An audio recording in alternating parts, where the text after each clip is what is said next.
பெரும்பாலான மக்கள் லாஸ் பண்ணிக்கிறதுக்கான முக்கிய காரணம் என்ன அப்படின்னு பார்த்தீங்கன்னா, நெறைய பேர் சொல்லுவாங்க, அவங்க லாபத்திலேருந்து பாதி லாபத்த வெளிய வந்துடுறாங்க அப்படின்னு சொல்லுவாங்க.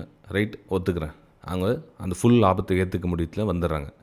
நான் என்னோட சஜஷன் என்ன அப்படின்னு பார்த்தீங்கன்னா, லாஸை கம்மி பண்ண மறந்துடுறாங்க. அதாவது ஒரு ஸ்டாப் லாஸ் போடுறாங்க அப்படின்னா, இப்போ ரூ. 1 நீங்கள் ரிஸ்க் எடுக்கிறீங்கன்னா, ட்ரேட் எடுத்துட்டீங்க.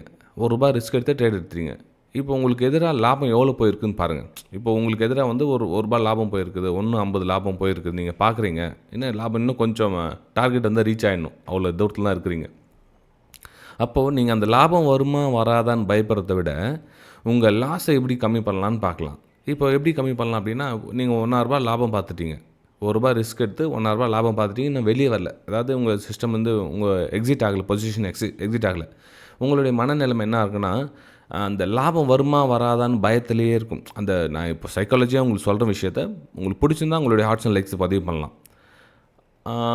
அந்த லாபம் கையை விட்டு போயிடுமோ அப்படின்ற ஒரு பயம் தான் இருக்குமே தவிர, இந்த நஷ்டத்தை நீங்கள் கையாளுறத மறந்துடுவீங்க. அப்போ என்ன ஒன்று, மார்க்கெட் ஒரு ரிவர்ஸில் திரும்ப உங்களுடைய அந்த ரூ. 1 ரிஸ்க்கு கிட்டே வர சொல்ல நீங்கள் பயந்துகிட்டே இருப்பீங்க. அப்போ என்ன அந்த ரூ. 1 நஷ்டத்தை தாண்டி மைனஸில் போகும். அதான் -1 போக சொல்ல, என்னடா அது, நம்ம அப்போயே ரூ. 1 லாபத்தில் அப்போயே வெளியே வந்தால் வந்துட்டுருக்கலாம். இப்போ இந்த ரூ. 1 மைனஸில் காமிக்குது, இப்போ என்ன பண்ணலாம் அப்படின்னு. அதாவது என்ன பண்ணலான்னு யோசனைலாம் பண்ணக்கூடாது அந்த இடத்துல. தயவுசெய்து சொல்கிறேன், என்ன பண்ணலாம் வந்துச்சுன்னா என்ன பண்ணலாம், போயிடுச்சுன்னா என்ன பண்ணலான்றத ப்ரீ பிளான் பண்ணுங்கள். மார்க்கெட்டு எப்போ இந்த ரூ. 1 தாண்டி வந்துச்சு, நீங்கள் ரூ. ரிஸ்க் எடுத்தீங்களே அது மேலே குறைச்சி எனக்கு 0வில் வெளியே வந்துடணும்.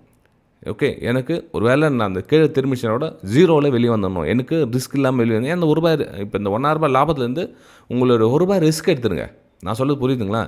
சப்போஸ் திரும்ப ரிட்டர்ன் வந்துச்சுன்னா கூட எனக்கு ரிஸ்க் வந்து இன்றைக்கி எதுவும் இருக்கக்கூடாது, நான் வந்து வெளியே வந்துட போகிறேன், எனக்கு ரூ. நஷ்டம் அடையக்கூடாது அப்படின்ற மைண்ட் செட்டில் வந்துட்டிங்கன்னா பாதி ப்ராப்ளம் சால்வ் ஆகிடும் உங்களுக்கு. நீங்கள் வேணுமே ட்ரை பண்ணி பாருங்கள், இன்னிலேருந்து கூட ட்ரை பண்ணி பாருங்கள். அதே மாதிரி இந்த சேனல் பிடிச்சிருந்தா ஃபாலோ பண்ணிங்க. நிறைய இந்த மாதிரி தகவல்கள் இன் ஃபியூச்சர் வந்துட்டுருக்கும்.